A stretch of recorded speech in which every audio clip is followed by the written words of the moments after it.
বৃদ্ধাশ্রমে দেয় না, জোরে কোন ঠিক কিনা? আরো জোরে বলেন, আরো আওয়াজ দিয়া বলেন। আমি আপনাদের কাছে চ্যালেঞ্জ করে এই কথা বলতে পারি, বাংলাদেশের একটা হাফেজে কোরআনের মা, একটা হাফেজে কোরআনের বাবা, একটা আলেমের মা, একটা আলেমের বাবা কোনদিন আপনি বাংলার জমিনে এত বৃদ্ধাশ্রম আছে কোথাও দেখাতে পারবেন না। কিন্তু আমি চ্যালেঞ্জ করে এই কথা বলতে পারি, বাংলার জমিনে অসংখ্য ডক্টর, ইঞ্জিনিয়ার, মিনিস্টার, উকিল, ডাক্তার, এমনি করে প্রফেসর, অনেকের মা বৃদ্ধাশ্রমে পাওয়া যায়, জোরে কোন ঠিক কিনা? আমার বন্ধুরা, আমার ভাইরা, দুনিয়ার জমিনে যদি শান্তি চান, সন্তানকে দিন শিখান, সন্তানকে কোরআন পড়ান। আর এতটুকু না, পরকাল এই সন্তান দ্বারা আপনি শান্তিতে থাকবেন। আর যদি দুনিয়ার জমিনে সন্তানকে দিন না শিখান, ময়দানে মাহশরে আপনার এই সন্তানই আপনার বিরুদ্ধে মালিকের কাছে দাঁড়াবে আর ডেকে ডেকে বলবে, রব্বানা ইন্না আতানা সাদাতানা ওয়া কুবারানা ফাআদুল্লুনা আস-সাবিলা রব্বানা আতিহিম যিফাইন মিনাল আযাব ওয়ালআনহুম লা'নান কাবীরা।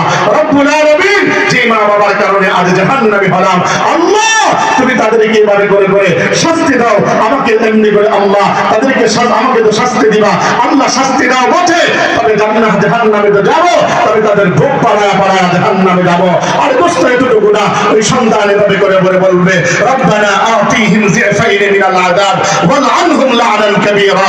রব্বুল আলামিন, শাস্তি দিবা ভালো, কিন্তু আমার মা বাবাকে তার চেয়ে ডবল দাও। এটা আমার বাপ একবার উত্তর করে আমাকে বলেন, এই দুনিয়ার জমিনে যে সন্তানকে কোলে পিঠে করে মানুষ করলেন, যে সন্তানের জন্য আপনি হারামকে হারাম মনে করলেন না, যে সন্তানের জন্য রাতকে রাত মনে করলেন না, দিনকে দিন মনে করলেন না, মাথার দাম পায়ে ফেলে প্রতিটা মুহূর্তে যখন সন্তানের জন্য খেদমত করলেন, সন্তানের প্রত্যেকটা মনের চাহাতকে পূরণ করলেন, ওই সন্তান যদি আপনার বিরুদ্ধে ময়দানে মাহশরে আল্লাহর সামনে মামলা দায়ের করে, তখন বাজাবার কোনো উপায় থাকবে না।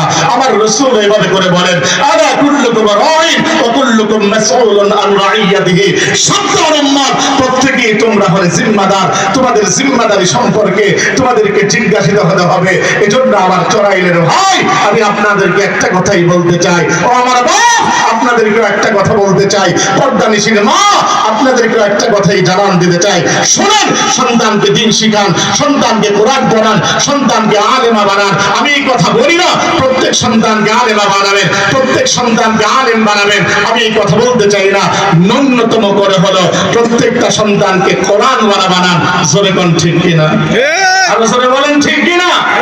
সন্তান যদি কোরআন ওয়ালা হয়, আমি একটা কথাই বলি, এই জমিনে অন্ততপক্ষে ওই সন্তান এমনি করে নাস্তিক হবে না, মুরতাদ হবে না, এমনি করে ডক্টর এমনি করে অনেক এমন আছে, ইমরানের সরকারের মতো এমনি করে নাস্তিক এই জমিনের বুকে পয়দা হবে না, জাফর ইকবালের মতো এমন নাস্তিক পয়দা হবে না, এমনি করে বাংলার জমিনে শাহরিয়ার কবিরের মতো নাস্তিক হবে না। আমি আপনাদের কাছে যে কথাটা বলতে চাই, আমি বলি না আপনার প্রত্যেকটা সন্তানকে আলেম বানান, মুহাদ্দিস বানান, মুফতি বানান, আমি বলি সন্তানকে কোরআন শিখান, কারণ সন্তান যখন কোরআন তার দিলের ভিতরে থাকবে, খোদার কসম অন্ততপক্ষে ওই সন্তান দুর্নীতি করবে না, সন্তান কোনোদিন খারাপে জড়াবে না।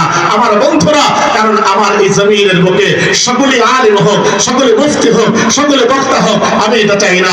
আমি বলি আমার এই বাংলার জমিনে সৎ নির্ভীক চিকিৎসকের দরকার আছে, জোরে কোন ঠিক কিনা? কারণ এই জমিনের বুকে কসাই চিকিৎসকদের মাঝে একটা নিষ্ঠাবান, একটা এমনি করে আলেমে দ্বীন, এই এমনি করে কোরআনের হাফেজের চিকিৎসকের দরকার আছে না নাই? ও মুসলমান, এতটুকু না, এই এমনি করে সন্তান কোরআন ওয়ালা বানান, এতটুকু যদি হয়, অন্ততপক্ষে আমার এই জমিনের বুকে একটা ইঞ্জিনিয়ারের দরকার আছে। কারণ যদি এমনি করে সৎ নির্ভীক ইঞ্জিনিয়ার হয়, তাহলে অন্ততপক্ষে রডের বদলে বার দেবে না, জোরে বলেন না? এজন্য আপনাদের কাছে বলি, সন্তানকে দিন শিখান। যদি দিন শিখাতে পারেন, তাহলে সন্তানের হালত কি হবে?